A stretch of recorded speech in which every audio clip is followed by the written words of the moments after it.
एक ऐसी खबर जो मिडिल ईस्ट के तनाव के बीच एक बहुत ही सनसनीखेज और गंभीर दावा है।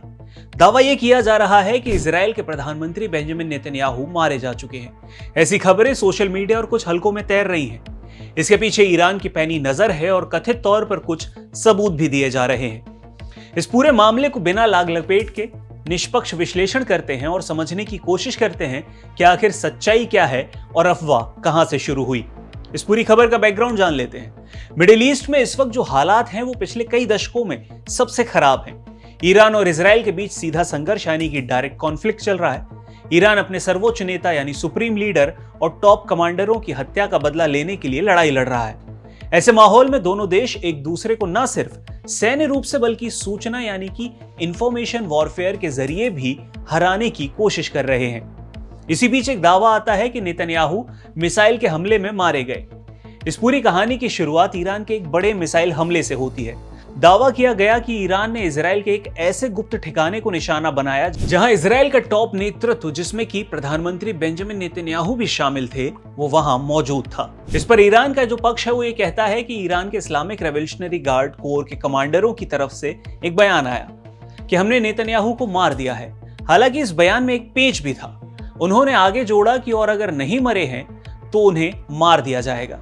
ये विरोधाभासी बयान इस दावे को थोड़ा कमजोर करता है क्योंकि ये दिखाता है कि ईरान खुद ही पूरी तरह से आश्वस्त नहीं है। अब इस दावे पर शक पैदा करने वाले दो मुख्य तथ्य हैं। भले ही ईरान का दावा कमजोर लगे, लेकिन इसके समर्थन में जो दो मुख्य बातें सामने आई हैं उन्होंने दुनिया भर के रक्षा विशेषज्ञों और आम लोगों के मन में शक पैदा कर दिया है।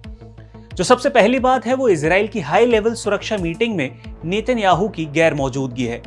यह सबसे बड़ा और चौंकाने वाला तथ्य था। जब देश भीषण युद्ध लड़ रहा हो और ईरान के मिसाइल हमलों के तुरंत बाद इजराइल की टॉप सुरक्षा समिति की बैठक हो रही हो तो देश के प्रधानमंत्री का उसमें ना होना बहुत बड़ी बात है। इस पर तर्क यह है कि इस मीटिंग में इजराइल के सभी टॉप मिलिट्री कमांडर, इंटेलिजेंस के मुखिया और रक्षा मंत्री मौजूद थे। ऐसे समय में नेतन्याहू जो हर छोटे बड़े फैसले में शामिल रहते हैं, उनका ना दिखना ईरान के दावे को मजबूती देता है कि वो अब इस दुनिया में शायद नहीं है या हैं तो गंभीर रूप से घायल हैं। इसके बाद जो दूसरा दावा है वो 6 उंगलियों को लेकर है, एक कथित डीप फेक वीडियो के बारे में है। ईरान के दावे और नेतन्याहू की गैर मौजूदगी पर जब सवाल उठने लगे तो इजराइल की तरफ से नेतन्याहू का एक वीडियो सामने आता है जिसमें वो देश को संबोधित करते हैं और सुरक्षित होने का दावा कर सकते हैं। इस पर विवाद यह है कि सोशल मीडिया पर लोगों ने इस वीडियो को बहुत ध्यान से देखा और एक अजीबोगरीब जो बात पकड़ ली वो ये थी कि दावा किया गया कि वीडियो के एक फ्रेम में नेतन्याहू के एक हाथ में 6 उंगलियां दिखाई दे रही हैं, जिसका निष्कर्ष ये निकाला गया कि 6 उंगलियों के आधार पर यह कहा जाने लगा कि असली नेतन्याहू हैं ही नहीं जो वीडियो में दिख रहे हैं, बल्कि ये वीडियो आर्टिफिशियल इंटेलिजेंस के द्वारा बनाया गया है और एक डीप फेक वीडियो है। यानी इजराइल अपनी जनता और दुनिया के सामने नेतन्याहू की मौत की खबर को छिपाने के लिए नकली वीडियो का सहारा ले रहा है। इस पूरे दावे पर इजराइल का जो आधिकारिक रुख है वो ये है कि ये सब कुछ अफवाह है। इजराइल सरकार और उनकी आईडीएफ ने इन सभी दावों को सिरे से खारिज कर दिया है। उन्होंने इसे ईरान की तरफ से फैलाया जा रहा दुष्प्रचार यानी कि प्रोपेगेंडा और कोरी अफवाह करार दिया है। इजराइल का ये कहना है कि प्रधानमंत्री नेतन्याहू पूरी तरह से सुरक्षित हैं, देश का नेतृत्व कर रहे हैं। उन्होंने 6 उंगलियों वाले वीडियो पर जो तर्क दिया वो एडिटिंग या कैमरा एंगल या कोई तकनीकी गलती दी है, ना कि ये एक डीप फेक वीडियो है। अब पूरी बात जो है वो ये कि आखिर सच है क्या। इस वक्त मिडिल ईस्ट में चल रहे युद्ध में सच सबसे पहला शिकार होता है। दोनों पक्ष अपनी जीत और दूसरे की हार के झूठे दावे कर सकते हैं। नेतन्याहू की गैर मौजूदगी एक बड़ा प्रश्न है।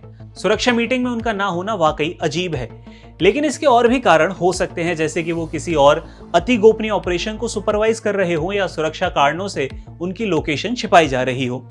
डीप फेक वाले वीडियो पर ये एआई का जमाना है, इसमें डीप फेक वीडियो बनाना मुमकिन है, लेकिन 6 उंगलियों वाला दावा भी संदेहास्पद है। कभी कभी लो क्वालिटी या वीडियो में कोई तकनीकी खराबी के कारण ऐसे विजुअल ग्लिच देखने को मिल सकते हैं। जब तक इजराइल के प्रधानमंत्री बेंजामिन नेतन्याहू खुद सार्वजनिक रूप से स्वतंत्र पत्रकारों के सामने आकर मीडिया से बात नहीं करते या कोई पुख्ता सबूत सामने नहीं आता, तब तक इस खबर को युद्ध के बीच फैली एक बहुत बड़ी अफवाह मानना ही सही होगा। ये सूचना युद्ध है, इंफॉर्मेशन वॉर का एक हिस्सा हो सकता है, जिसका मकसद दुश्मन देश की जनता और सेना का मनोबल तोड़ना हो सकता है।